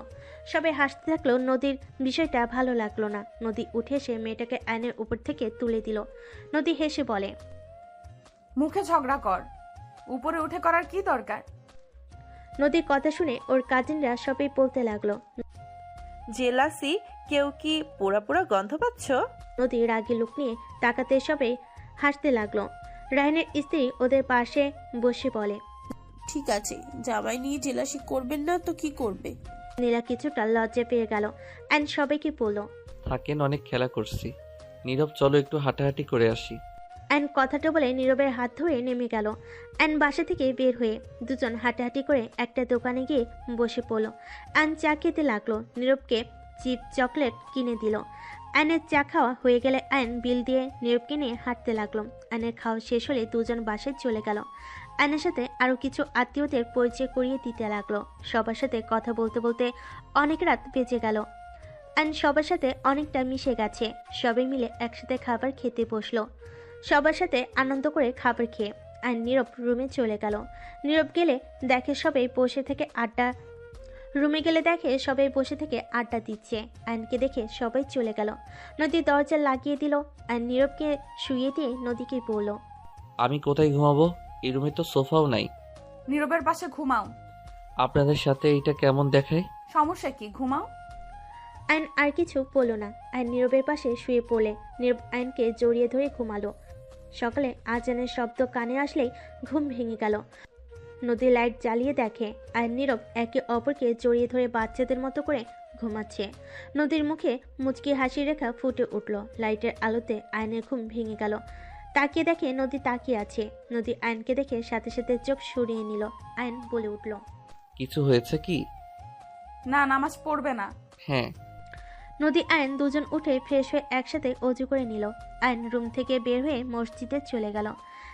মসজিদ থেকে নামাজ পড়ে এসে দেখে নদীর খালু একা কাজ করছে। আয়ন গিয়ে তাকে সাহায্য করতে গেলে নদীর খালু বলে, বাবা তুমি যাও, রেস্ট নাও, কাজ করতে হবে না।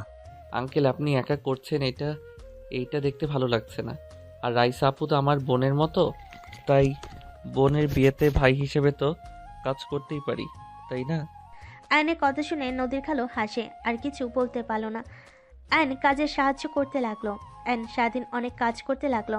আয়নকে দেখে সবাই অনেক প্রশংসা করতে লাগলো। নদীর আম্মুকে একজন বলে, নাহিদা, তোর জামাইটা আসলে অনেক ভালো। সেই সকাল থেকে কাজ করছে। কতবার সবাই না করলো, কারো কথা শুনলো না। বলে বোনের বিয়েতে ভাই কাজ করবে না তো কে করবে। কত সুন্দর করে কথা বলে। এই সময় এমন ছেলে পাওয়া ভাগ্যের ব্যাপার। শোন, এমন আর কোনো ছেলে পাইলে আমাকে বলিস তো। আরো আরেকজন আয়নের প্রশংসা করতে লাগলো। আয়ন বাসার ভিতর ঢুকলে রাইসা বলে, এই যে ভাইজান, শুধু বোনের বিয়েতে কাজ করলে হবে? খাবারটাও তো খেতে হবে নাকি? রাইসার কথা শুনে আয়ন হেসে দিয়ে বলল, খাওয়ার উপরেই তো আছি, আর কত খাবো? পেট ফেটে যাবে।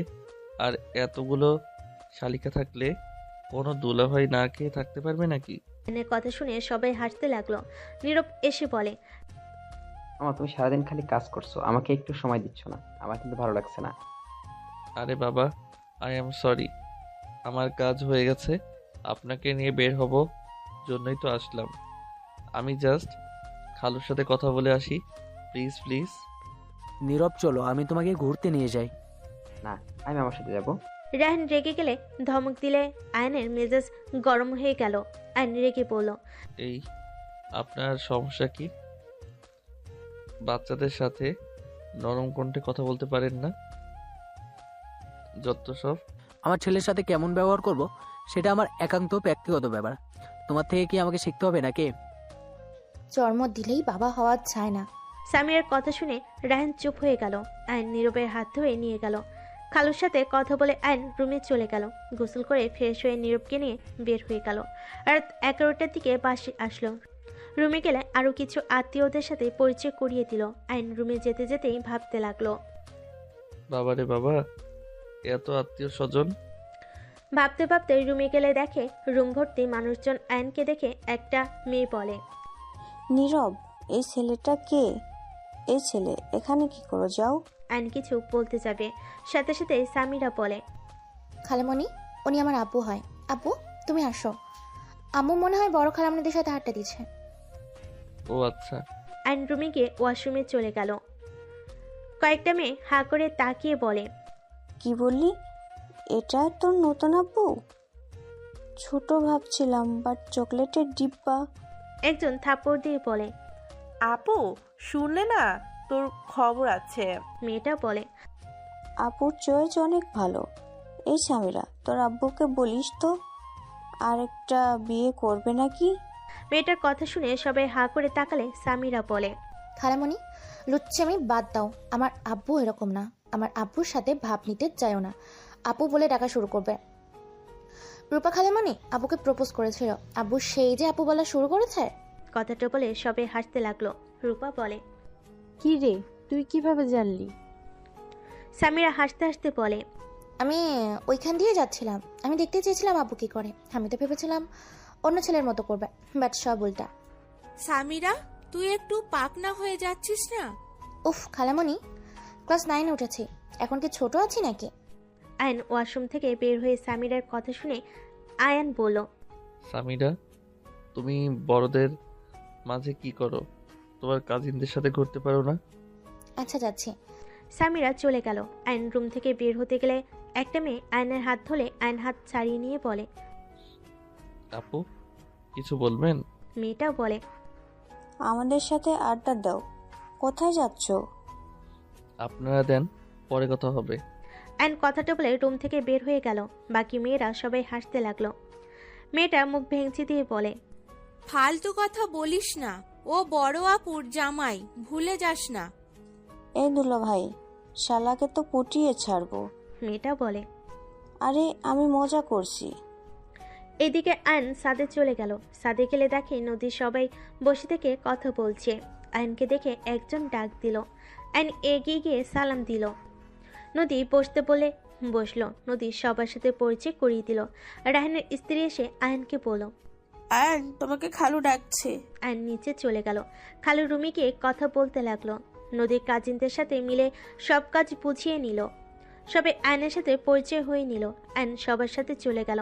রাত 12টার দিকে আয়ন রুমে গেলে দেখে খাটের উপর দিয়ে নিচ দিয়ে শুয়ে পড়ছে সবাই। নদী আয়নকে বলল, আয়ান এখানে শুয়ে পড়ো। কি বলছেন? আপু শুয়ে পড়ো, পরে এই জায়গার পাবে না কিন্তু। ছাদে গিয়ে ঠান্ডায় শুয়ে থাকতে হবে, সেই জায়গাও পাবে কিনা সন্দেহ। কি ভাবছো? আসো। নীরব কোথায়? ওর কাজিন নানিদের সাথে শুয়ে পড়ছে অন্য রুমে। ও আচ্ছা।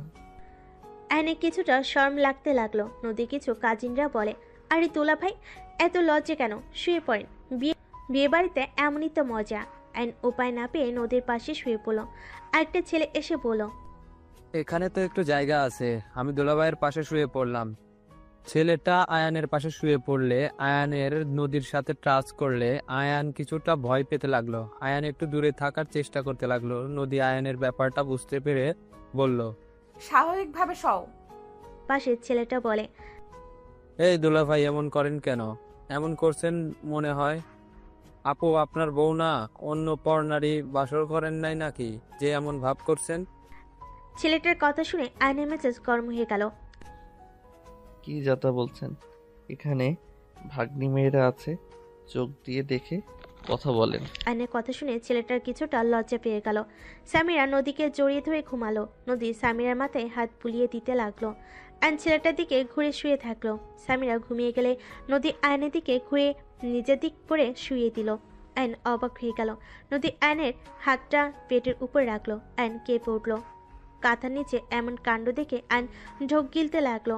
আয়নের দম যেন বের হয়ে যাওয়ার মতো অবস্থা। নদী আয়নের কানে ফিসফিস করে বলল, স্বাভাবিকভাবে ঘুমাও। আমি তোমার স্ত্রী, অন্য কেউ না যে এইভাবে দূরে দূরে থাকার চেষ্টা করবে। নদীর কথা শুনে আয়ন কিছুটা সাহস পেল। আয়ন আস্তে আস্তে বলল, আপনি রাগ করবেন না? রাগ কেন করব? পাশের ছেলেটা বলে, দেখ ফিসফিস করে করো না তো, ঘুমাতে দাও। আর দুলাভাই যান, বউকে জড়িয়ে ধরে ঘুমান, তাও ফিসফিস করেন না। আয়নকে ধাক্কা দিলে আয়ন সোজা নদীর উপর গিয়ে পড়ে। নদীর কাছাকাছি আসতেই দুজনের নিঃশ্বাস ভারী হতে লাগলো। সামিয়া নড়ে উঠল। আয়ন ঠিক হয়ে শুয়ে পড়ল। নদী আয়নের বুকে মাথা রেখে চোখ বন্ধ করে ফেলল। আয়ন যেন বরফের মতো জমে যেতে লাগলো। আয়ন অনেক কষ্টে ঘুমিয়ে গেল। সকালে ঘুম ভাঙলে আয়ন নদী একে অপরকে জড়িয়ে ধরে ঘুমিয়ে আছে। সবার হাসির শব্দ শুনে সামনের দিকে তাকালে দেখে সবাই উঠে পড়েছে, সাজগোজ করছে। সামিরাকে দেখে আয়ন বেশ লজ্জা পেয়ে গেল। তাড়াতাড়ি করে নদীকে সরিয়ে দিয়ে উঠে পড়ল। আয়নকে এভাবে উঠতে দেখে সবাই হা হয়ে গেল। নদীর ঘুম ভেঙে গেল। আয়ন তাড়াতাড়ি ওয়াশরুমে গিয়ে ফ্রেশ হয়ে রুম থেকে বের হয়ে গেল। নদী তাড়াতাড়ি করে ওয়াশরুমে চলে গেল। আয়ন নিচে গিয়ে সবার সাথে বসে কথা বলতে লাগলো। নির্বেশে আয়নে করে বসে পড়ল। সবার সাথে আড্ডা দিয়ে গায়ে হলুদ দেওয়ার জন্য সবার সাথে পাঞ্জাবি পায়জামা পরে রেডি হয়ে নিল। গায়ে হলুদের অনুষ্ঠান করা শেষ করে রাতে আয়ান নীরবের সাথে সবাই বসে আড্ডা দিতে লাগলো। এদিকে নদী একা রুমে বসে থেকে অফিসের কাজের ব্যাপারে কথা বলছিল। হঠাৎ করে তুলি ভিতরে আসলো। নদীর কথা শেষ হলে তুলিকে বলল, কিরে কিছু বলবি? আপু সত্যি করে বলবে, আয়ান আর তুমি কি একসাথে ঘুমাও না? হঠাৎ এই প্রশ্ন কেন? না মানে আমার কেন জানি গতকাল রাতে দেখে মনে হচ্ছে তুমি আয়ান একসাথে ঘুমাও না। আয়ান গতকাল রাতে অকওয়ার্ড ফিল করছিল। আপু তোমরা কি বাসর করো নাই? আমি তোর বড় বোন, কি সব কথা বলস? আমি জানি, বাট আপু তুমি কি আয়ানকে নিজের থেকে সরিয়ে রাখো নাকি? দেখো আপু, আয়ান অনেক ভালো ছেলে। স্বামীরা নীরবকে নিজের সন্তানের মতো করে ভালোবাসে। ওইটুকু ছেলে সবকিছু কত সুন্দর করে মানিয়ে নিয়েছে, অথচ তোমাকে টাচ করার সাহস পায় না। রাতে স্পষ্ট আমি দেখেছি ওর চোখে মুখে ভয়ের ছাপ ছিল। দেখো আপু, আমি রাগের মাথায় সেই দিন তোমাকে অনেক কিছু বলেছি। আমি সেই তোমাকে বলছি, সময় থাকতে আয়ানকে নিজের করে নাও। ও ছেলে মানুষ, নিজেকে অনেকটাই কন্ট্রোল করে। সব সময় কিন্তু কন্ট্রোল থাকবে না। আশা করি আমার কথা বুঝতে পারছো। তুলি কথাগুলো বলে রুম থেকে বের হয়ে গেল। তুলির কথাগুলো কানে বাজতে লাগলো। নদী আয়নকে নিয়ে ভাবতে লাগলো। হঠাৎ করে আয়ন রুমে এসে দেখে নদী কিছু নিয়ে ভাবছে। আয়ন ফোনে চার্জ দিতে দিতে বলে, কিছু হয়েছে নাকি? সবাই উপরে আর আপনি এখানে একা কি করেন? আয়নের কথা শুনে ঘোর ভাঙলে। নদী খাট থেকে উঠে আয়নের কাছে গিয়ে আয়নের মাথার পিছনে ধরে ঠোঁট জোড়া এক করে ফেলো। আয়নের ঠোঁট চকলেটের মতো খেতে শুরু করলো। আয়ন হা হয়ে গেল। আয়ন বুঝতে পারছে না কি করবে। আয়ন নদীকে সরিয়ে দিয়ে বলল, কি করছেন দেখেন, আমি ছেলে মানুষ। আপনি যদি এমন করেন আমি নিজেকে কন্ট্রোল করতে পারবো না, পরে আপনি নিজেই রেগে যাবেন। তোমাকে কন্ট্রোল করে রাখতে কে বলছে? আপনি তো আমাকে ভালোবাসেন না, আপনি তো আপনার এক্স হাজবেন্ডকে ভালোবাসেন। আমি কাউকে ভালোবাসি না, এই তো তোমার ভুল ধারণা। আমি ভেবেছিলাম তুমি আমার বয়সে ছোট, তাই আমি তোমাকে দূরে দূরে রাখছি। আর আমরা যখন স্বামী স্ত্রী, সেখানে আমার মনে হয় না তোমাকে দূরে রাখা ঠিক হচ্ছে। আয়ান, তুমি কি আমাকে পছন্দ করো নাকি না? যদি না করো তাহলে আমাকে বলে দিতে পারো। আমি চাই না তুমি আমাকে দয়া করো। আমি আপনাকে দয়া করছি না। প্রথমে আমার টাকার দরকার ছিল আর আপনাকে প্রোটেকশন দেওয়ার দরকার ছিল, তাই আমি আপনাকে বিয়ে করেছি। কারণ আমি দেখেছি ডিভোর্সি মেয়েদের জীবনটা কত কষ্টের হয়, যে কারণে আমি আপনার আশেপাশে থাকার চেষ্টা করছি। বাট এখন আমার মনে হয় আমি হয়তো আপনাকে ভালোবেসে ফেলেছি। হয়তো স্বামী স্ত্রী পবিত্র সম্পর্কের জন্য হয়তো আল্লাহ আপনার প্রতি আমার ভালোবাসা সৃষ্টি করে দিয়েছে। তার মানে তুমি আমাকে ভালোবাসো? তাহলে আগে কেন বলো নাই? আপনি যদি থাপ্পড় মেরে দিতেন বা রিজেক্ট করতেন তাহলে মনটা ভেঙে গোড়াগোড়া হয়ে যেত।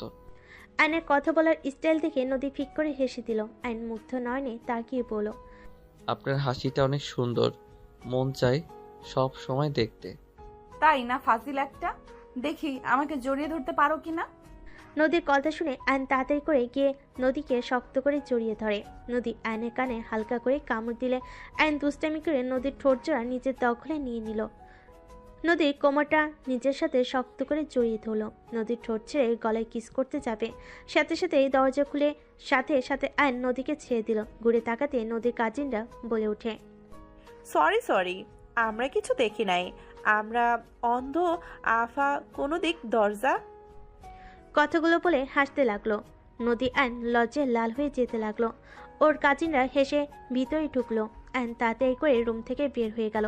ছাদে গেলে নীরব সবার সামনে বসে বলে, মামা তোমার লিপস্টিকের মতো লাগছে, এটা কিভাবে লাগালো? নীরবের কথা শুনে আইন লজ্জা পেয়ে গেল। সবাই মিটিমিটি হাসতে লাগলো। আইন তাড়াতাড়ি করে মুছতে লাগলো। নদীকে ধরে ওর কাজিনরা নিয়ে আসতে লাগলো। একটা মেয়ে বলে, তুমি বুঝবে, নীরব বড় হও। নদীকে লজ্জা পেতে দেখে রায়হানের রাগ হতে লাগলো। রায়হান বলে ওঠে, বেহার দল একটা। কথাটা বলে নিচে চলে গেল। সামিরা কানে হেডফোন দিয়ে থাকলো। নীরব নদীর কাছে গিয়ে বসলো। সবাই নিচে চলে গেল। নিচে গিয়ে গান বাজনা করতে লাগলো। আনকে ধাক্কা দিয়ে মধ্যে পাঠিয়ে বলে, দুলাভাই অনেকক্ষণ বসে থাকছেন, এবার নাচেন। আমি তো পারি না। তোমাকে তো অনুষ্ঠানে নাচতে দেখেছিলাম। দেখ বউ নাকি শত্রু বুঝি না। আনের কথা শুনে সবাই হাসতে লাগলো। নদী হেসে বলে, বউ ও শত্রুও নাচো এবার, ক্যামেরাম্যান হয়ে যাই আমি। আয়ন গান সিলেক্ট করে নাচতে শুরু করলো। আয়ন তুলিকে ইশারা করলে তুলি উঠে আয়নের সাথে নাচতে শুরু করলো। সবাই হা করে তাকিয়ে আছে। আয়ন লাস্টের দিকে নদীকে তুলে নাচাতে লাগলো। নদী লজ্জায় লাল হয়ে যেতে লাগলো। সামিরা বলল, আমু নাচো, লজ্জা পাও কেন? নদী আয়নকে ধাক্কা দিয়ে নাচতে শুরু করলো। আয়ন মুগ্ধ নয়নে তাকিয়ে নাচ দেখতে লাগলো। নদীর কোমর থেকে শাড়ি খুলে যাবে, সাথে সাথে আয়ন নদীকে কোলে তুলে নিল। এই পাগল কি করছো, নামাও। আয়ন কিছু না বলে ওইখান থেকে সরে সামিরার কাছে গিয়ে নামিয়ে দিয়ে বলল, সামিরা, তোমার আম্মু শাড়িটা ঠিক করে দিয়ে আসো। সামিরা নদীর কোমরের শাড়ি ধরে নিয়ে গেল। অ্যান্ড সবার সাথে নাচ করতে লাগলো। সবাই অনেক আনন্দ করে। অনেক রাতে সবাই ঘুমাতে চলে গেল। আইন নদীর কাজিনদের সাথে সাথে আড্ডা দিতে লাগলো। নদী বারবার কল দিলে আইন রিসিভ করলে। কি ব্যাপার, রুমে আসছো না কেন? আজকে ছাদে ঘুমাবো, ভাইয়ারা সব এখানে থাকতে বলছে। আচ্ছা, সমস্যা হলে চলে এসো। আচ্ছা। অ্যান্ড কল কেটে দিল। অ্যান্ড সবার সাথে আড্ডা দিতে লাগলো। সবাই আড্ডা দেওয়ার শেষে ঘুমিয়ে পড়লো। সকালে আয়নের ঘুম ভাঙলো নীরবে ডাকে। আয়ন উঠে হাই তুলে নীরবকে কোলে বসিয়ে পড়ল। কি বাবু, এত সকালে উঠে পড়েছো? আম্মু নামাজ পড়তে যেতে বললো। আয়ন নীরবকে নিয়ে নিচে চলে গেল। রুমে গিয়ে দেখে সব মেয়ে উঠে পড়েছে। আয়ন ওয়াশরুমে গিয়ে ফ্রেশ হয়ে অজু করে নিল। ওয়াশরুম থেকে বের হইলে নীরব অজু করে বের হয়ে আয়নের হাত ধরে চলে গেল। আয়ন নীরব নামাজ পড়ে এসে সবার সাথে আড্ডা দিতে লাগলো। নদী আয়নকে দূর থেকে দেখে চোখে চোখ রাখতে লাগলো। অ্যান সবার সাথে আড্ডা দিয়ে দুপুরের দিকে নীরব অ্যান রুমে গিয়ে গোসল করে রেডি হয়ে নিল।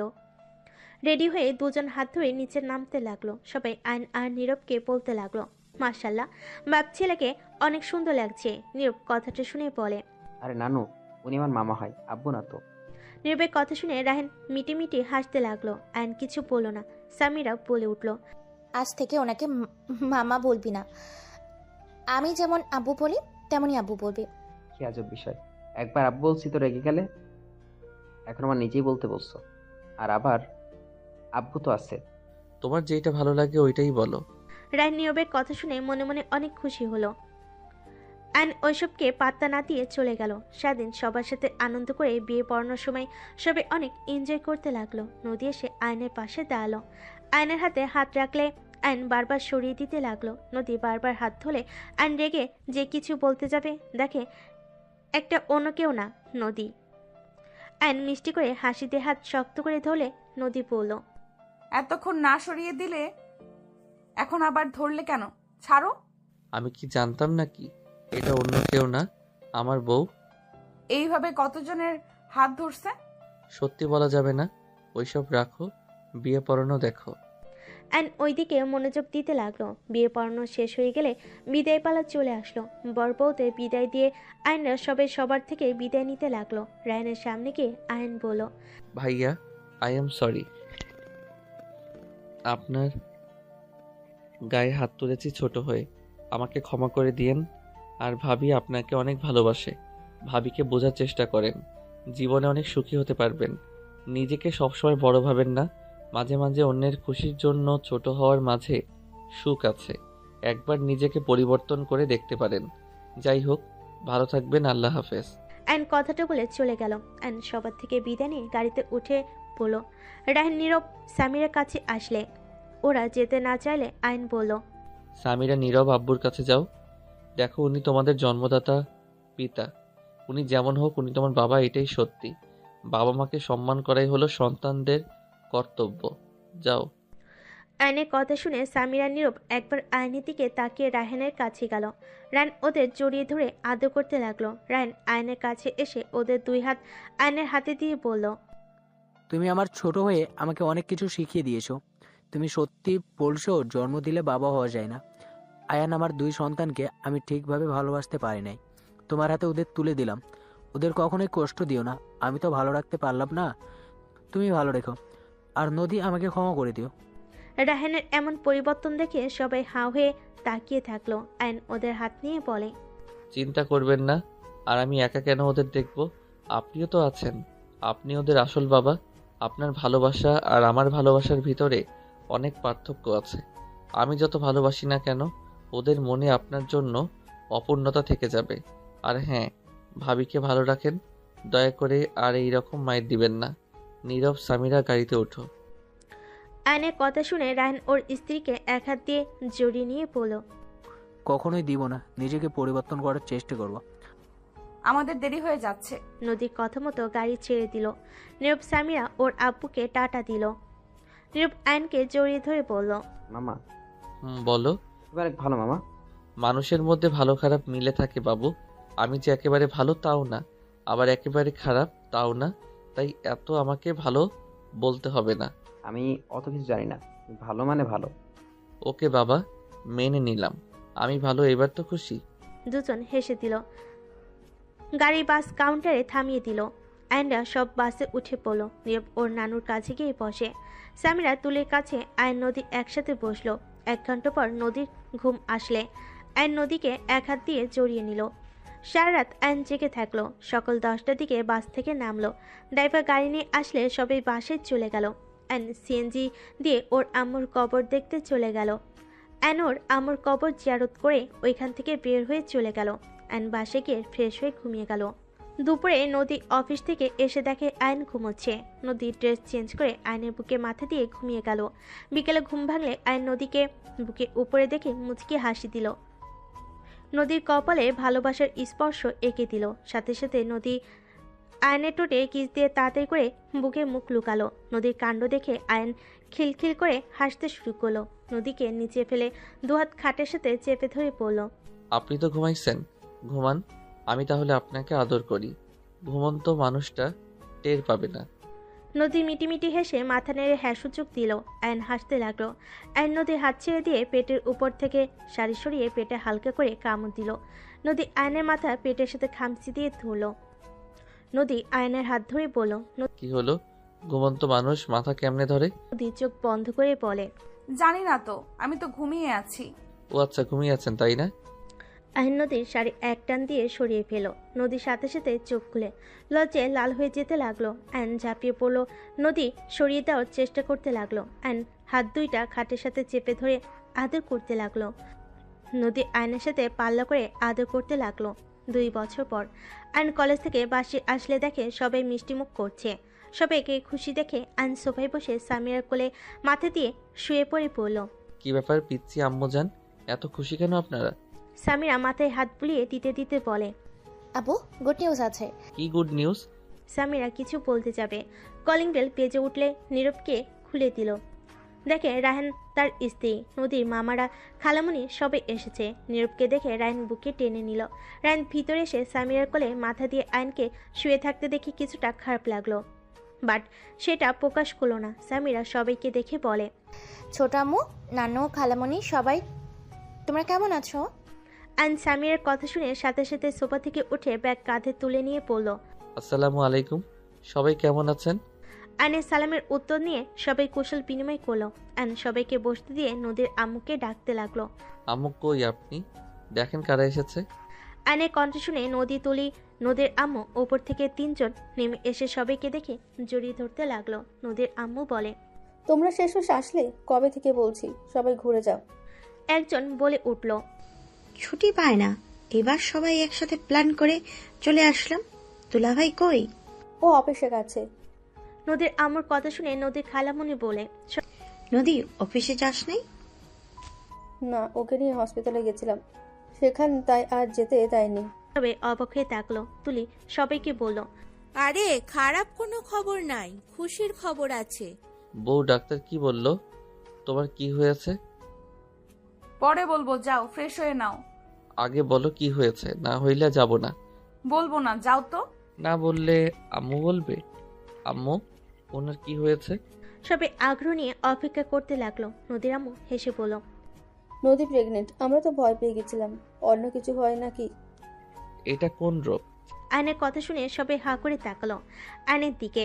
আয়ন নিজে বুঝতে সাথে সাথে জিভে কামড় দিয়ে নদীর কাছে গিয়ে নদীকে কোলে তুলে নিয়ে ঘুরতে লাগলো। সবাই হাসতে শুরু করলো। নদী বলে, এই ফাজিল কি শুরু করছো? ছাড়ো আমাকে। ফাজিল, ছাড়বে নাকি শাস্তির ব্যবস্থা করব? ছাড়বো না, শাস্তি দিতে পারবে না। আমি তোমাকে ছেড়ে অন্য কোথাও যাবই না। আয়ান নামাও, বড়দের সামনে লজ্জা করে না নাকি? আয়ন সাথে সাথে নামিয়ে দিয়ে মাথায় হালকা চুল টেনে লজ্জায় দৌড়ে রুমে চলে গেল। নদীকে সবাই কংগ্রেস জানাতে লাগলো। রায়ন নদীকে কংগ্রেস জানালে নদী ধন্যবাদ দিল। সবাইকে রুমে যেতে বলল। নদী সামিরাকে বলল, সামিরা, তোর আব্বুর জন্য খাবার নিয়ে যা, আর বলবি কোচিং যেন যায়, না হইলে খবর আছে। আম্মু, আজকে আমি যাব না। 2 জন যাবে, না হইলে 2 জনের কপালে দুঃখ আছে। হ্যাঁ। নদীর আম্মু আয়নের খাবার দিলে সামিরা খাবার নিয়ে রুমে গেল। আয়ন গোসল করে রুমে আসলে সামিরকে মন খারাপ করতে দেখে আয়ন বলল, কি ব্যাপার আম্মু? বাবু হওয়াতে তুমি খুশি না? না হইলে তোমার আম্মুকে বলো বাবু নষ্ট করে দিতে। আয়নের কথা শুনে সামিরা রেগে গিয়ে বলে, উফ আপু, বেশি বুঝবে না তো। আমাদের নতুন ভাই বোন আসবে, আমরা খুশি কেন হব না? আর একবার এসব বললে না খবর আছে। তাহলে মন খারাপ কেন? আমাদের 2 জনকে কোচিং যেতে হবে, আজকে যেতে চাচ্ছি না। আমারও যেতে ইচ্ছে করছে না। একটা আইডিয়া আছে। কি? 2 জন যাব, পরে 30 মিনিট থেকে এসে বলবো ম্যাম অসুস্থ, তাই আমাদের ছুটি দিয়েছে। ওকে আবু, তুমি খেয়ে নাও, আমি রেডি হয়ে নিই। সামিরা চলে গেল। আয়ন খাবার খেয়ে রেডি হয়ে নিল। আর নিচে গেলে সবাই বলে, কি ব্যাপার জামাই বাবা, কোথায় যাবে? কোচিং যাব। আয়নের কথা বলতে বলতে সামিরা এসে বলে, আবু চলো। দুজন সবার থেকে বিদায় নিয়ে বাইক নিয়ে বের হয়ে গেল। 30 মিনিট লেকের পাড়ে গিয়ে 2 জন ফুচকা, ঝালমুড়ি সবকিছু বসে থেকে খেতে লাগলো। খাওয়া শেষ করে বাসায় চলে গেল। নদী 2 জনকে দেখে বলল, কি ব্যাপার, এত তাড়াতাড়ি 2 জন কই থেকে আসলেন? আসলে বউ, ম্যাম অসুস্থ, তাই আমরা তার সেবা করে ফিরে আসলাম। বিশ্বাস না হইলে সামিরাকে জিজ্ঞেস করো। হ্যাঁ আম্মু। নদী রেগে বলল, বদমাইশ, দুইজন বাপ বেটি কি শুরু করছস? দুইজন চোর কোথাকার, দুইজনে হাত মানি দেওয়া বন্ধ। চোরগুলো ম্যাম আমাকে কল দিয়ে বলছে দুইজন কেউ ওখানে যাও নাই, আর মিথ্যুক বলে ম্যাম অসুস্থ। তোদের দুইজনকে কি যে করব। নদী উঠতে যাবে অ্যান্ড সামিরাকে বলল, সামিরা পালাও। দুজন দৌড়ে বাসা থেকে পালিয়ে গেল। সবাই ওদের কাণ্ড দেখে খিলখিল করে হাসতে লাগলো। নীরব বলে, দেখছো আম্মু আপুর থেকে আমি অনেক ভালো। জীবনে বাচ্চা পোলাপাইনকে বিয়ে করে ভুল করছি, বাচ্চাদের কি সামলাবো, ওকে সামলানো কঠিন হয়ে যাচ্ছে। এই তুলি, দুজনকে বাসায় ঢুকতে দিবি না। হা হা হা, তুই এত ভাব নিস না, নিজেও আগে পাড়া চোর ছিলি। কথাগুলো বলে রায়ান হাসতে লাগলো। নদী হেসে ফেল। কিছুক্ষণ পর ম্যামের কল আসলে রিসিভ করে বলে, নদী ওরা দুজন চলে এসেছে। আচ্ছা, দুইজনকে দেরি করে যাওয়ার জন্য লাঠি পেটা করেন। নদী কল কেটে দিল। এইদিকে আইন সামিরা পড়া শেষ করে সন্ধ্যায় বাসার ভিতর ঢুকে দুজন তাড়াতাড়ি করে রুমে চলে গেল। আইন রুমে গিয়ে দেখে নদী রুমে বসে আছে। নদী রাগী লুক নিয়ে তাকাতেই আইন কান ধরে উঠবস করতে লাগলো। নদী দাঁড়িয়ে গুনতে লাগলো। আইন আস্তে আস্তে উঠবস করতে করতে নদীর কাছে গিয়ে শক্ত করে জড়িয়ে ধরল। নদী কিছু বলবে তার আগে আইন নদীর ঠোঁট নিজের দখলে নিয়ে নিল। নদীর মুখে মুচকি হাসি রেখা ফুটে উঠল।